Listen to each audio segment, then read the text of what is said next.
Yahoo! Welcome, my beautiful brothers and sisters, to the Aquarian Adepts, my platform, our platform to become your spiritual server. And welcome to your daily reading for today, Tuesday, September 4th of 2018. Thank you so much for joining me, beloved. Let's dive into the cards and a bit of the astrology to see what in the world is happening, what in the cosmos is happening today. Well, as far as the cards that we have for today, as you can see, we have the Six of Beetles, which is the Six of Pentacles in traditional tarot. We also have the Nine of Swords, the Nine of Bees, which is the Nine of Swords in traditional tarot. And we have the card of Emergence as well, backing these two energies. So what does this mean as far as the cards, and how does it relate to the astrology? Well, these cards, with the Six of Beetles, this is speaking to us giving service, of us giving to charity, us kind of providing that value for others. But in order to be able to give to other people, we need to learn first how to give to ourselves primarily. The Six of Beetles or the Six of Pentacles, like I said, normally it's a card of service, charity, giving to other people, being able to provide for other people. If the Five of Pentacles that comes before it is the person who's outside the church, and it's snowing outside and they don't have food, they don't have warmth. The Six of Pentacles is the person inside the church that allows them to come in, clothes them, gives them warmth, food, drinks, things that will give them sustenance, that makes them feel warm, included, wanted. So that's what the Six of Pentacles energy is. But it's accompanied with the Nine of Bees or the Nine of Swords, which is interesting because this speaks to how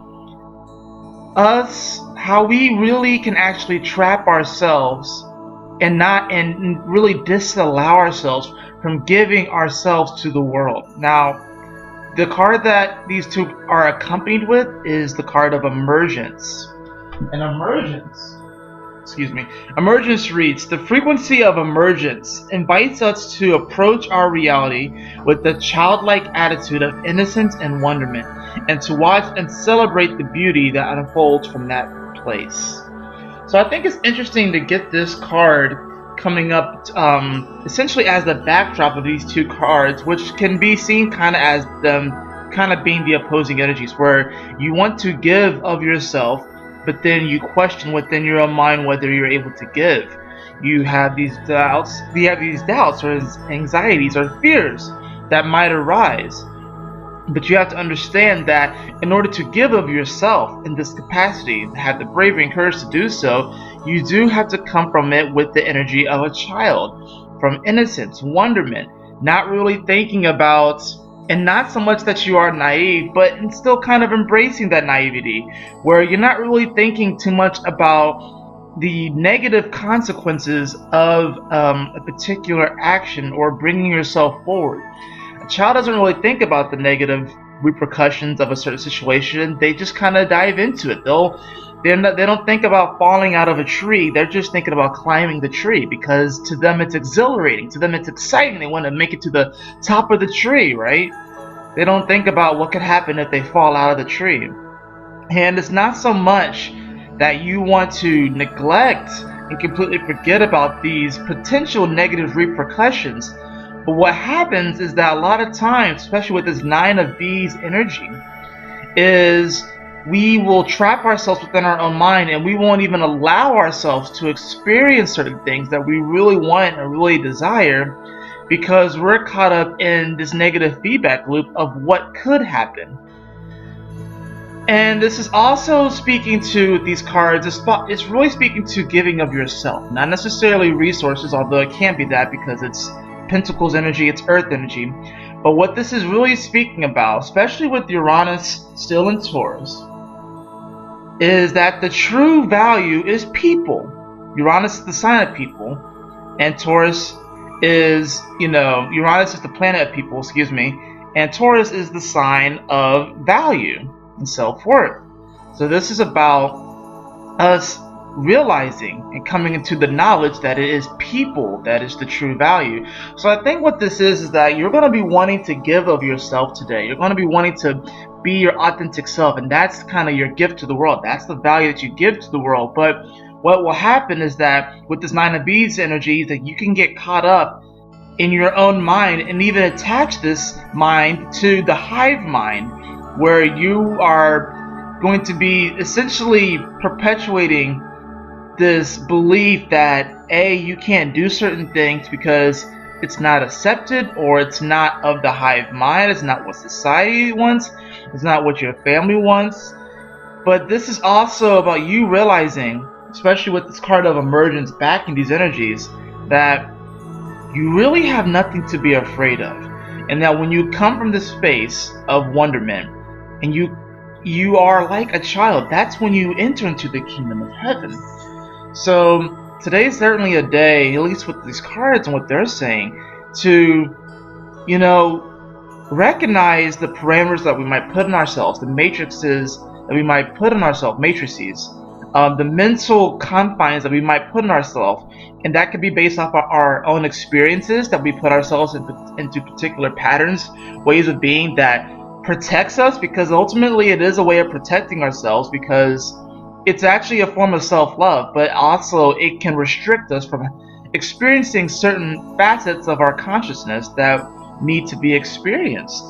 And the Six of Pentacles is asking you to really give of yourself today, to give of your authentic self. So don't get caught up in the hive, or do your best to not get caught up in the hive mind of, you know, what you've created within yourself based off of your experiences, but also what other people might project out onto you, how other people might tell you what you should and shouldn't do. You know, you definitely want to still consider what people are saying and even respect it, but also respect yourself enough to be your authentic self. Now, astrologically, it's interesting how this all lines up, because we do have the moon shifting into Cancer today.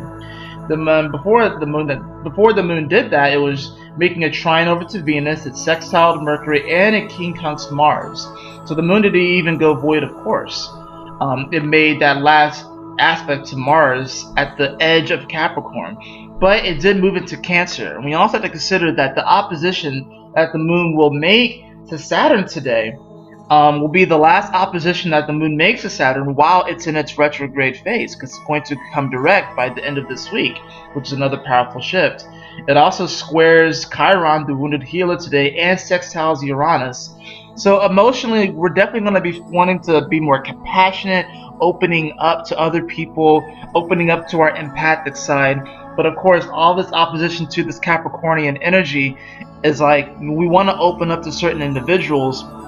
We want to have compassion for them, but we really have to, first of all, have compassion for ourselves. And then we have to have the emotional fortitude, the emotional intelligence to see that, you know, certain situations or people in our life may not necessarily see our vision. And of course, this makes sense because no one is you. You are a unique, divine being of infinity. But whether or not they can really kind of understand the direction that you're going, and that's kind of what you're going to come into discern with. It's like there are certain people in your life that you certainly care about, but they may not be on the same path as you, and that is okay. There's nothing wrong with that. It doesn't mean that you have to completely leave these individuals behind, but this opposition to all this Capricorn energy that we're going to be experiencing over the next 2 days while the moon is transiting Cancer is really speaking to whether or not there's a long-standing vision, and whether or not emotionally you can come into terms with the long-standing vision and wanting to really manifest, you know, your legacy, wanting to manifest your purpose. And yeah, it's like the moon has been making these oppositions to Saturn, and really you can say that Saturn's been kicking the moon's ass, like, to put it bluntly, even though it's retrograde. But we honestly haven't really seen the ass kicking because Saturn has been retrograde. Even if it is in its home spot, it's not at its full power. So this moon opposed Saturn today is kind of like this unique opportunity to really get with the program.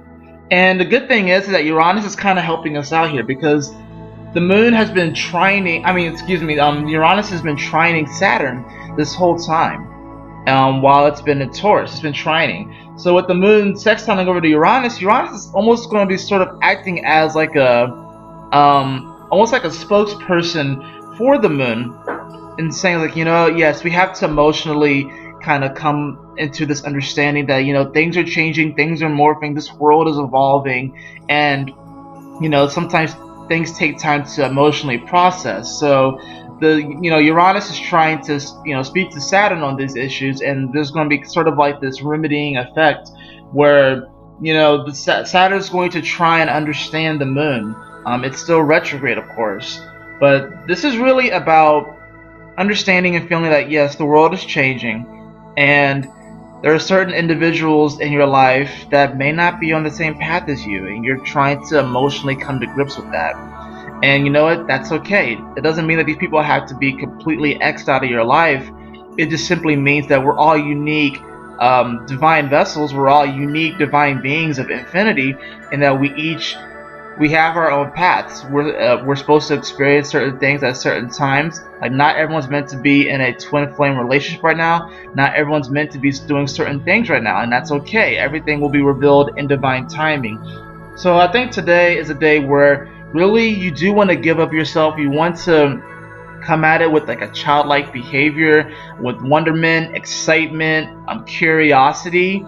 And it's interesting because the moon is coming off, you know, it's coming out of Gemini, coming off of that third quarter square to the moon, which actually was bringing our curiosity for the new world, kind of increasing it, kind of doubling it actually. So we are curious for this new world. We are curious for this new life that is being created. We're kind of just having to go with the flow of things and, you know, give of yourself, but also realize that you are the true value. It's not necessarily how much money you make, the size of your house, your cars, the amount of cars that you have. And yes, all of these things can be certainly reflections of your self-worth and your self-value.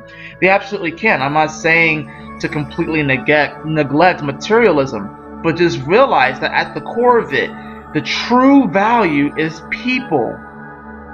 So if the true value is people, then the way that you become spiritually rich, spiritually abundant, is simply by being you. Not trying to masquerade as anything else but you. Just simply be you. That is it for your reading today. I hope you all enjoyed it. If you did, please like, share, and subscribe. I would really appreciate it. And if you would like a personal reading with me, beloved, you can follow the link in the description below to theaquarianadepts.com. And always remember, my beautiful brothers and sisters, to keep moving forward, to stay focused, Stan. Yahoo!